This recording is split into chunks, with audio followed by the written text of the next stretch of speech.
Hey guys, welcome back to my channel. Today I'll be comparing K100 fuel treatment versus Sta-Bil fuel treatment. Specifically, I'll be comparing them in a moist environment. So what I have are small jars in the shop. I'm going to add some water, fuel to them, and then both stabilizers, and we're going to see how both products fare in that environment. So here's what I have in the shop today is the K100. Now this product here is a stabilizer, and it also makes water burn if you do have a bit of moisture in your fuel. This product here will blend it into your gas. And on the other side here I have three products from Sta-Bil. The first one is their Sta-Bil fuel stabilizer. The Sta-Bil 360 is a fuel treatment and stabilizer. And this bottle here is the 360 Marine. It states on the can here that it is an ethanol treatment and stabilizer. So basically what I'm doing today is I'm doing a water test just to see how these products fare when you do have a bit of water in your fuel. You can often end up with moisture in your fuel caused by the environment and also from the ethanol that may be in the fuel you purchased. Now I'm not doing this test to put any product down or elevate another. I'm just doing it because I get a lot of questions online in regards to fuel stabilizer. A lot of people online and those who come in my shop often think that any stabilizer will control moisture in their fuel. And that's specifically what I want to answer today, is that not every fuel stabilizer will do that. So I got them all set up here, and what I'm going to do is add some fuel in these jars. Then I'm going to contaminate each jar with a few drops of water, and then add the stabilizer in each jar and see how it performs. Now this is regular fuel I just bought from a gas station.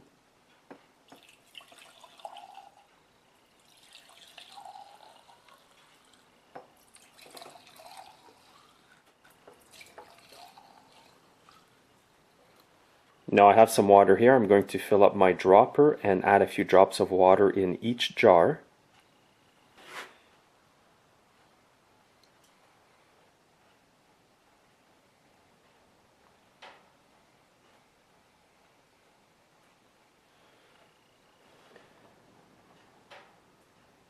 So I've added about 10 drops of water to each jar, and you can see the drops of water in the jar. You can see the water pooling in the corner here. And here's another jar. I'm just doing this to show you guys that there is absolutely water in each jar. Having a bit of water like that in each jar will simulate what could actually be happening in your fuel tank. However, if you do have quite a bit of water in your fuel tank, you should remove the fuel and replace it. No amount of stabilizer will repair a fuel tank that has a lot of water in it. So the first stabilizer I'm going to test out in this is the Sta-Bil 360 Marine. So I'm going to add a generous amount, even though I'm doing this with a small jar.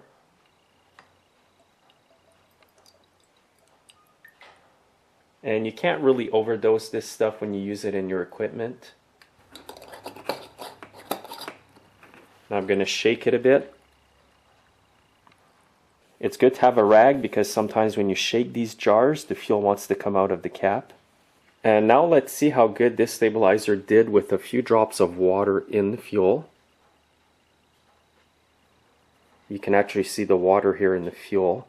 It's not mixed in with the fuel. So that's too bad the water doesn't mix in with the fuel with this stabilizer. I was expecting a different result because it does say on the can here, as I showed you before, that it's an ethanol treatment and stabilizer. And considering this will be used in the marine environment, I would expect the water to be mixed in with the fuel. And now let's try out the Sta-Bil 360 in the next jar. And again, I'm putting a very generous amount in there.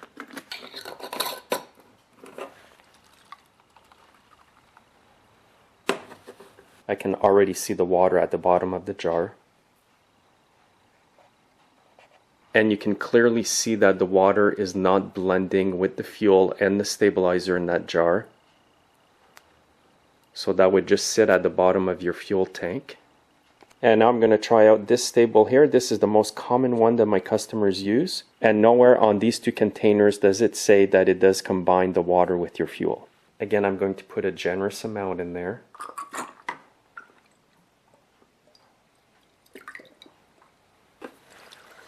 I'll shake it up a bit. And again, in this jar we're getting the same results as the previous two Sta-Bil products. It's absolutely not combining the water with the fuel.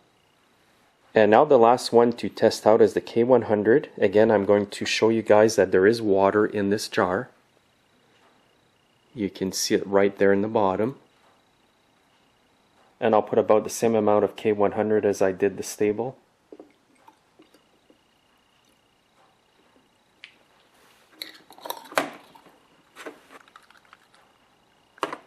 And now let's take a look at this jar. And amazingly here, as you can see, the water is combined with the fuel and the K100. And even the K100 product is clear that you can see right through the fuel.